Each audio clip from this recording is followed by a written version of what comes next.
Здравейте на всички, добре дошли отново в нашия канал. Днес ще направим нещо по-различно, тъй като тук пред мен се намира този прекрасен свински бут, но не какъвто и да е бил той, не е прошуто, не е еленски бут, това е истински иберийски бут от иберийско прасе, или по-скоро както се нарича хамон иберико де бейота. Това е едно от най-популярните мезета в Испания и не само в Испания. Също така много прочуто мезе в цял свят. Днес идеята е да ви разкажа малко повече за това прекрасно мезе, за това прекрасно месо, което е символ на Испания и на Иберийския полуостров. Ще ви разкажа малко повече за самия процес на отглеждане на тези уникални черни иберийски прасета, които основно се отглеждат в, както споменах, Иберийския полуостров, начина на отглеждане, начина на хранене, самия процес на производство на това прекрасно месо, тъй като много хора казват, ама то е реално погледнато едно и също, като нашия италиански бут или като италианското прошуто, няма нищо общо, самите породи на прасетата са съвсем различни, начина по който се отглеждат, храненето, което е едно от най-важните неща, после разбира самия процес на производство, сушенето на месата, климата, температура, влагата и още много факти, които влияят върху вкуса на това уникално месо. Надявам се да ви харесват този тип съдържание. Ако е така, абонирайте се за канала и активирайте камбанката. Нека да започнем. Ще почна като за начало да си направя една хубава основа, тъй като за самото отваряне на бута трябва отдолу да има една хубава основа, която да не се мърда, за да може да се започне добре отварянето на самия бут. Ще си наостря двата ножа, които ще ми трябват, и в същото време ще ви коментирам някои неща, интересни факти. Този бут няма как да се купи в България, аз го поръчах от испански сайт, директно от производител. Ето тук е етикетът, все още не съм го махнал. Намерих начин, по който да си го пратя от Испания до България. Все пак ще оставя линк на самия производител. Нека да започваме с отварянето на това уникално мезе.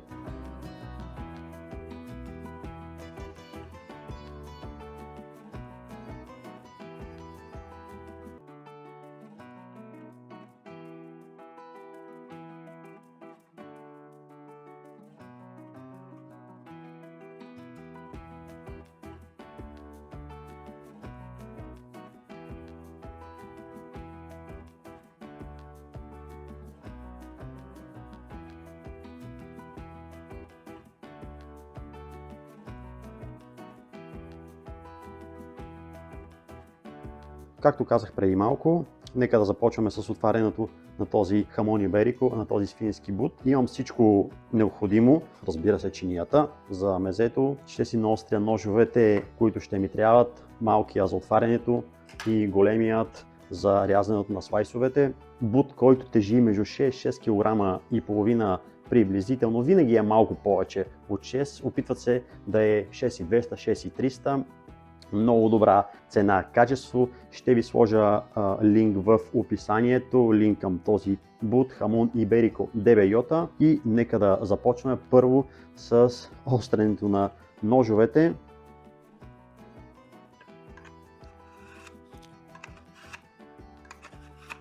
И ето това е известният нож за рязане на хамон, испанската марка Arcos, много прочута известна марка в целия свят.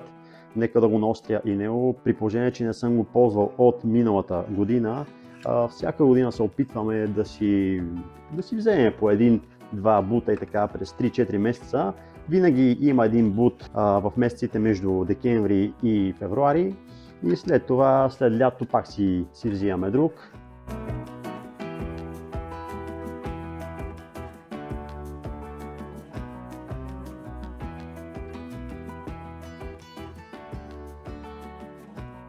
Готов съм с ножовете, нека да започнем с отварянето. Не съм сигурен дали този нож реже много добре, сега ще го пробвам, ако не ще взема един друг. Така че нека да започваме. За всеки случай си взех още един малък нож за отварянето, пак испанска марка Tres Claveles, много добра марка. Нека да го наостря малко и него, защото не съм сигурен кой ще реже повече за самото отваряне на този бут. Мисля, че ще бъде този. при положение, че е малко по-негъвкав и ми трябва малко повече сила и опора. Първоначално да коментирам две неща, според зависи консумацията, която ще се даде на този свински бут. Копитото се слага надолу или нагоре. В случая аз съм го сложил обърнато надолу, при положение, че искам да го консумирам за по-дълъг период от време. Ако искаме да го консумираме в рамките на един месец, го обръщаме на обрат, при положение, че долната страна на самият бут е по-мека, по-бързо тръгва да изсъхва, да се разваля, да хваща мухъл, така че аз искам да си го консумирам в рамките на от 1 до 3 месеца, няма никакъв проблем, на стайна температура. Ще се опитам първоначално да направя едно дълго равно рязане, за да мога да извадя горната част. После, като искам да си го запечатам, за да не изсъхва самото месо и бутът, пак да сложа това парче с мазнинката, слагам го на стайна температура, отгоре една кърпа и приключва филма. Няма никакви излишни ненужни неща, не трябва да стои вънка на терасата, не трябва да стои в хладилника, няма абсолютно никакъв проблем. Това е първоначалното нещо, което трябва да се направи, един прорез на диагонал на 45 градуса, за да се махне тази твърда част и после започва с самото рязане от дясно наляво. Това е първото нещо, което се прави, като отваряш един хамон. Само като отвориш това малко парченце е нещо невероятно. Оставям го тук и първоначално трябва да пробвам тук това, което е в средата, сърцето на първото парче месо и мазнина. Взимам вторият нож, който трябваше да използвам първоначално и ще се опитам да направя този дълъг прорез и след като се махне горният капак се появява това нещо. Ароматът, ухаенето, мазнинката, месото, което е зряло 24 месеца. От 24 до 36, според зависи, се показва това уникално нещо. Това е горният капак, който ще си запазя. След като ти режа мезето, този капак първоначално ще си го слагам отгоре, да не изсъхва самото месо и мазнината. Една кърпа, както ви споменах, и приключва филма. Уха е невероятно. Месо и бут, който е зряло между 24 и 36 месеца, според зависи самите бутове, според зависи прасетата, но минимум му е 24 месеца, така че който не е пробвал, един истински любител на мезета, на еленски бут, на прошуто, трябва един път в живота му поне да пробва един истински хамон иберико, девейота иберийски бут от прасета, които основно са хранени половината част от живота им с желани корени в полетата, където основно има дъбови гори.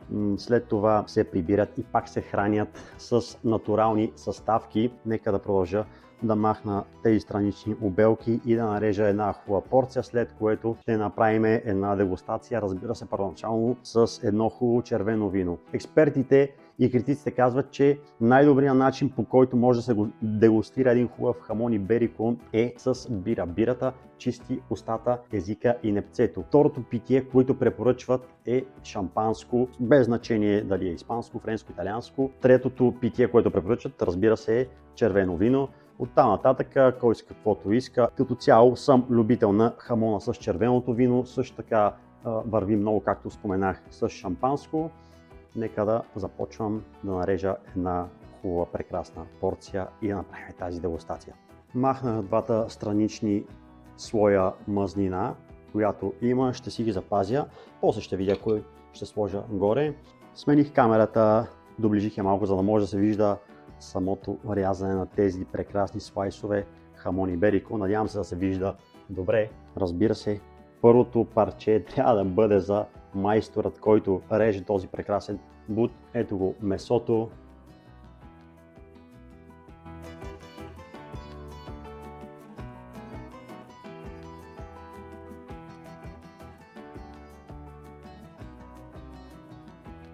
Идеята на самото рязане на този бут и не само на този, на всичките бутове, прошуто, хамон иберико, еленски бут е самото рязане да бъде равномерно, за да не се получават дупки тук или тук и да има от абсолютно всичките мускули на месото.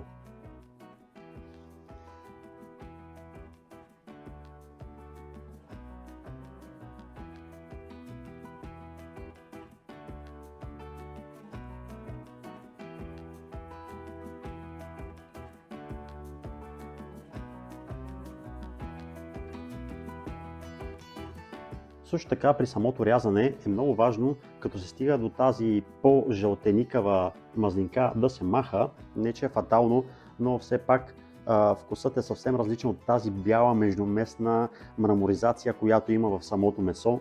И ето го и резултатът. Изглежда невероятно, уха е невероятно, така че нека да направим тази малка дегустация, защото лигите ми капят и нямам търпение. Вече се намирам на масата, нямах търпение да дойде този момент, да получа този бут, да го отворя и да почваме да се наслаждаваме на тази невероятна вкусотия, която имаме тук на това уникално испанско мезе хамон иберико де бейота. Нека да започнем с тази малка дегустация.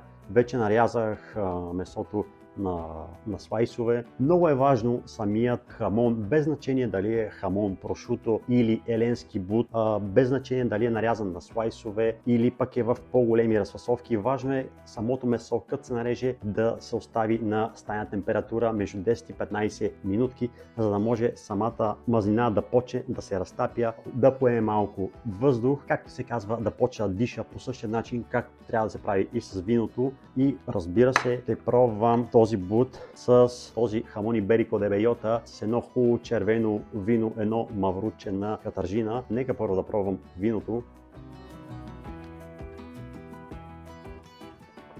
Виното е уникално, разбира се, както винаги, този изключителен и стар български сорт Маврут. Уха е невероятно. И да направим първата проба. Тук съм си приготвил даже една щипка. Професионалистите, като режат самият бут, самото месо, не го пипат с ръцете, режат и го хващат с тази щипка, пак която е на марката Arcos. Голям фен съм на тази испанска марка, на ножове, на прибори за кухнята, така че не знам откъде да започна.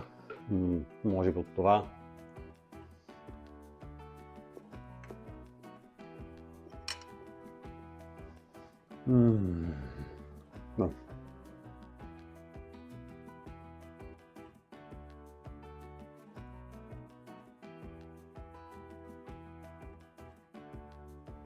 Трябва и малко време, за да асимилирам самия хамон иберико, аромата, мазнината. То е солено е, сладникаво е, леко е киселко, леко е горчиво. Това е едно такова парченце е страшно умами, което ти прибираш в устата. В случая това парче е малко по-жилаво, но това е нормално.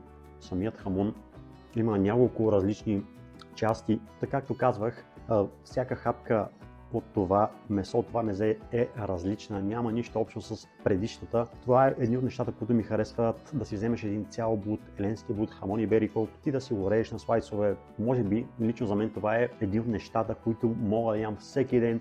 Разбира се, има по-твърди части, по-тъмни, там където е било по-залепено, закокала се усеща много повече самия аромат, самия вкус на месото и това ти дава още повече вкус, на който да се насладиш. Оставам тук аз да си довърша винцето и порцийката, да се наслаждавам на този хамон иберико де бейота.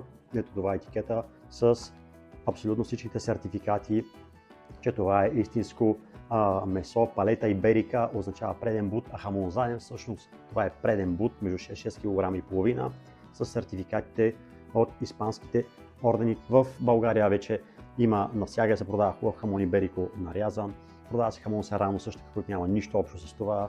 Вече не говорим за прошуто и за еленски бут, но аз ви препоръчвам наистина, ако имате възможност да си вземете един хубав бут, хамон иберико, палета иберика с една стойка, с нож, защото това за вкъщи е нещо хубаво, за гости е много добро мезенце. Самата презентация на бута, самото рязане, за мен това са неща, които ми носят удоволствие. До тук този влог, това видео. Надявам се, че ви е харесал и до скоро и до нови срещи.